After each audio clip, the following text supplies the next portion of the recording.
আগে তো সংসদের বাইরে চিৎকার করতাম, এখন সংসদের ভিতরে আমি ফুটবল নিয়ে চিৎকার করব। আমরা লন্ডনে থাকতে পাকিস্তানের বিরুদ্ধে বাংলাদেশের প্রতিনিধিত্ব করছিলাম। আপনারা জেনে খুশি হবেন যে পাকিস্তানে আমরা 5-0 গোলে হারাইছিলাম। এরা অনেক বড় বড়, কিন্তু ভিতরে মাল নাই, জিনিস নাই। পাকিস্তানিদের যে সমস্যাটা থাকে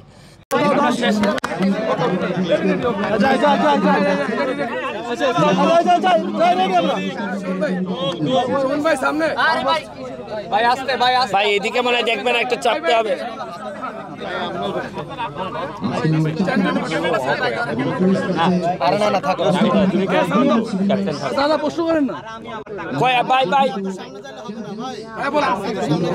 ভাই আপনারা একটু শুরু করেন।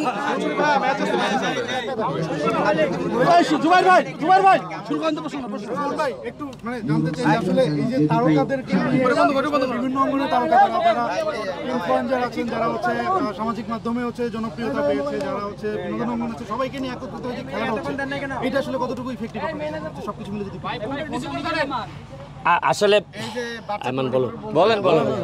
আচ্ছা শুনেন, আপনারা যে বারবার আমাদেরকে তারকা বলতেছেন, এতে আমরা কিছুটা বিব্রত।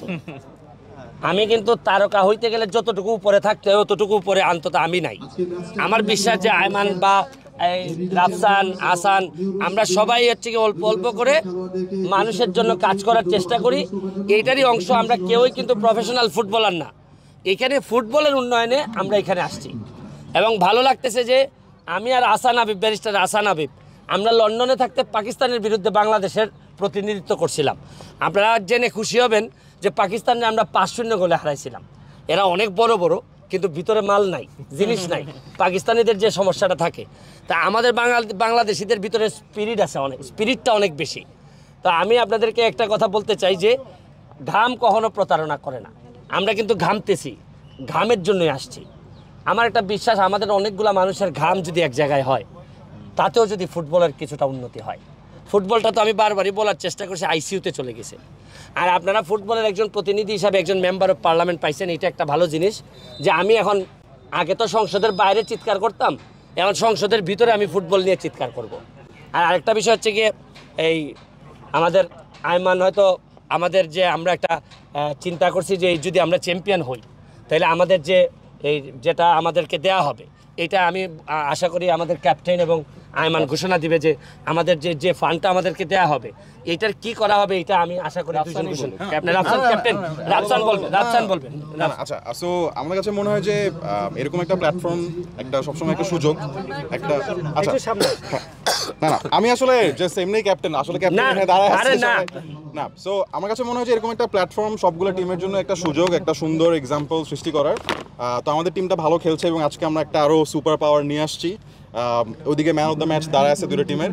সো উই আর হোপফুল যে আমরা চ্যাম্পিয়ন হব, এবং আমরা যদি চ্যাম্পিয়ন হই, চ্যাম্পিয়নের যে অ্যামাউন্টটা আছে সেটা আসলে যেটা আমরা সবাই ফিল করছি যে আমাদের মানে ক্লাইমেট চেঞ্জ, ওয়েদার নিয়ে যে অবস্থা, সবাই গরমে খুবই অতিষ্ঠ। সো আমরা আসলে গাছ লাগানোর জন্য ওই ফান্ডটুকু আসলে ডোনেট করতে চাই। সো সবাই আমাদের সাপোর্টে থাকেন যাতে আমরা চ্যাম্পিয়ন হই। এখন আমরা খেলা শুরু কতটা আশাবাদী? আচ্ছা না, আমি প্রশ্ন করি প্লিজ। আমি আয়মানকে প্রশ্ন করতে চাই যে আচ্ছা, আপনারা চ্যাম্পিয়ন হওয়ার ব্যাপারে কতটা আশাবাদী? আমি গতকালকে খেলার পরে অলরেডি সবাইকে বলছি যে গতকালকে তো দুইটা ম্যাচ আমরা ফাটাফাটি ভাবে জিতছি। একটা 1-0 পিছায় ছিলাম, তাও 2-1 জিতছি, একটা 10-0 জিতছি। আজকে আমরা আরো excited because as you can see আমাদের সেন্ট্রাল স্ট্রাইকারকে আমরা নিয়ে আসছি, গতকালকে আসতে পারে নাই। আর আমি এটাও বলছি যে আমরা যখন প্র্যাকটিস করছিলাম তখন সুমন ভাই ছিল না, বাট সুমন ভাই আমাকে কল করে বলছে যে আয়মান তোমরা ওখানে প্র্যাকটিস করো, আমি সিলেটে আমার একাডেমির সাথে প্র্যাকটিস করতেছি। সো উনি সুপার প্র্যাকটিস করে আসছে। খেলাটা একটা ধোঁয়াধার একটা ম্যাচ হবে ইনশাআল্লাহ। সো এনজয় করেন আপনারা।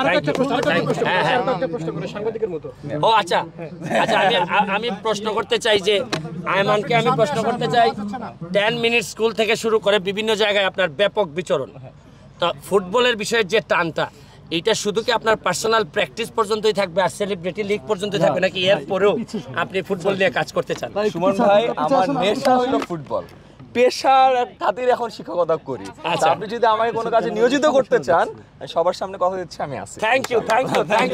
আর শুনেন, একটা বিষয় হচ্ছে গিয়ে যে পরিমাণ ঘামছি, এই যে পরিমাণ ঘাম বেরোইছে, এই অনুযায়ী গোল হবে আজকের ম্যাচে ইনশাআল্লাহ।